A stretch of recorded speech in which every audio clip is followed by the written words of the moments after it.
नमस्कार मित्रांनो, तुमचं सर्वांचं स्वागत आहे आपल्या डार्क पझलमध्ये. लास्ट टाइम सारखीच मी पण आज एक स्टोरी घेऊन आलो आहे तुमच्यासोबत.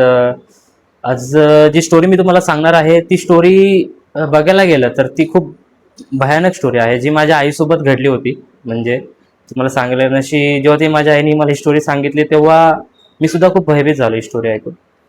तर ही जी स्टोरी सुरुवात करण्यासाठी मी तुम्हाला एक सर्वांना विनंती करतो की आपलं हे जे चॅनल आहे ते खूप नवीन आहे आणि तुम्ही सर्वांच्या सपोर्टनेच हे चॅनल मोठं होऊ शकतं. तुम्ही सर्वांनी जर सबस्क्राईब केलं, जर आपल्या चॅनलला भरपूर सपोर्ट केला तर आपण अजून भरपूर साऱ्या अशा स्टोरीज घेऊन येऊ जे तुम्हाला खूप भयभीत करून टाकतील. आणि आपल्या चॅनलच्या ज्या स्टोरीज असतात त्या मिस्टिरियस असतात, ज्या घडलेल्या असतात, रिअल फॅक्टर आपण बोलत असतो, ज्या गोष्टी घडलेल्या आहेत.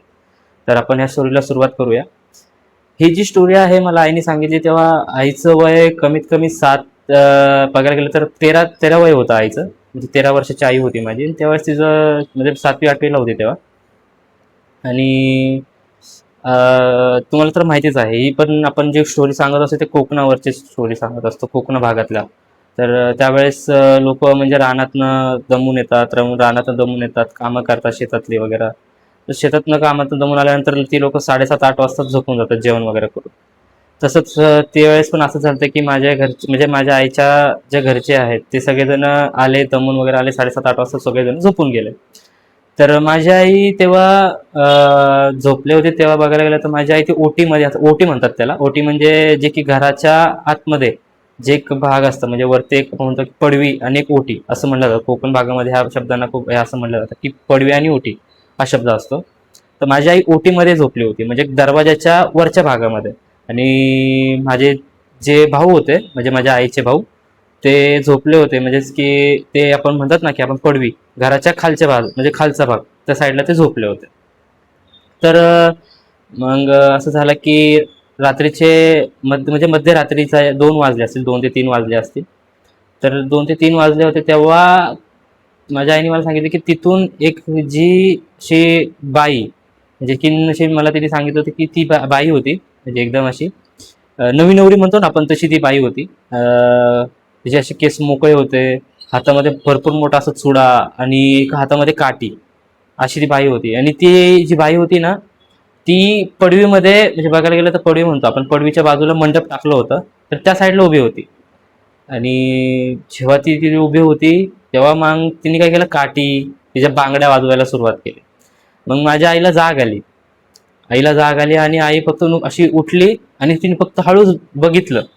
तर तिथं बघितल्यानंतर तिथं तिला अशी ती एक बाई दिसली, म्हणजे नवरीसारखी, एकदम नवी नवरीसारखी, देवी म्हणतो ना आपण, देवीचं रूप कसं असतं तशी ती बाई दिसली. तर त्या बाईच्या हातामध्ये खूप असा मोठाच्या मोठा चुडा होता. परत हिरव्या कलरची साडी घातलेली, जो साज असतो ना, साज असतो ना नव्या नवरीचा साज, सेम तसा साज होता तिचा. आणि जसं ती आईला दिसली, आईनी लगेच नाही का मान खाली करून ती झोपली. जसे ती परत ती डोकावून जसं आईला ते परत एकदा काठी वाजवायला लागली, परत एकदा आई उठली आणि परत आईने बघितल्यानंतर नाही का आई घाबरली पूर्णपणे. आणि घाबरल्यानंतर आईच्या शेजारी तिची आजी झोपली होती.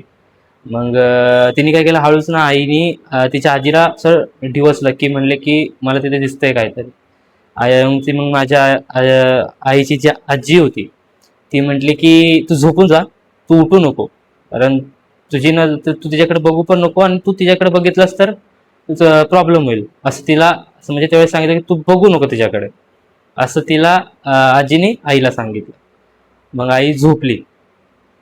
आणि हीच गोष्ट माझ्या आईच्या भावाने पाहिली होती, सेम गोष्ट, म्हणजे तीच हिरव्या कलरची साडी घातलेली बाई, हातामध्ये काठी, पूर्णपणे हाताने भरलेला चुडा, सेम सेम तसंच.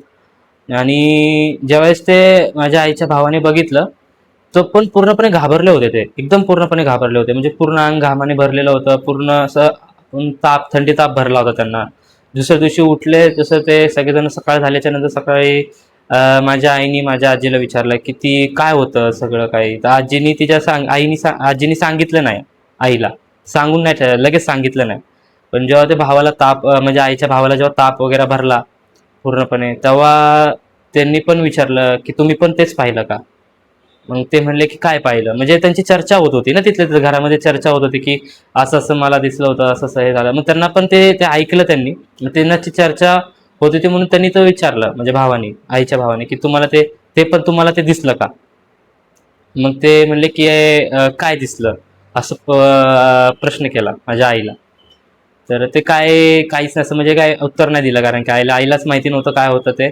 नंतर मग जेव्हा त्यांना ताप भरला होता, पूर्णपणे ताप भरला, ते परत ते त्यावेळेस माहिती आहे तुम्हाला डॉक्टर वगैरे हे सुविधा जास्त नव्हत्या.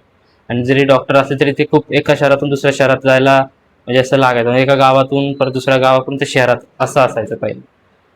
मग त्यावेळेस ते बघतात ना की घरचे म्हणजे घरचेच तसे असतात, वेद बुवा त्यांना बोलवलं, मग त्यांचा ताप आहे, किती ताप कशामुळे, तो ताप त्यांना 1-2 दिवस सारखं उतरायलाच तयार नाही, ताप पूर्ण ताप भरला होता त्यांना.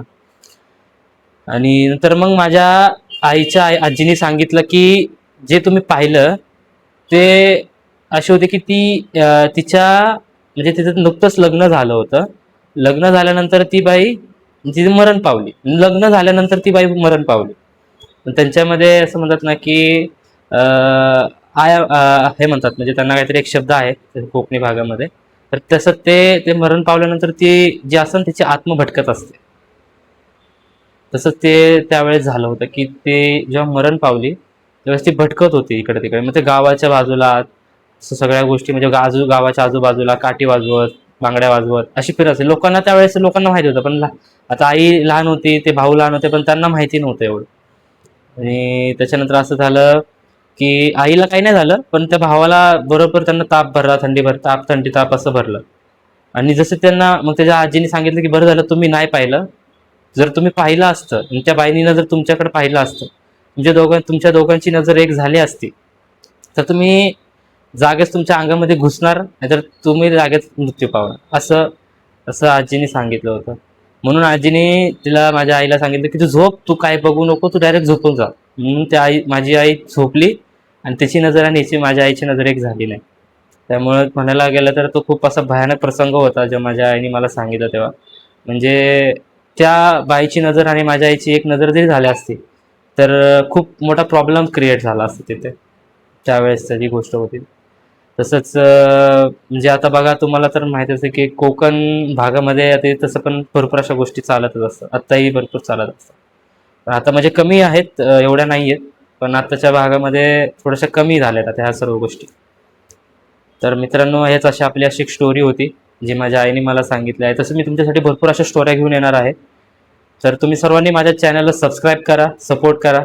तुमच्या सर्वांना म्हणजे तुम्ही सर्वांनी मला जर एवढं चांगलं सपोर्ट केलं तर मी अजून तुमच्यासाठी चांगले चांगले गोष्टी आणेल, ज्या की खऱ्या गोष्टी आहेत, ज्या रिअल फॅक्टवर गोष्टी घडलेल्या आहेत.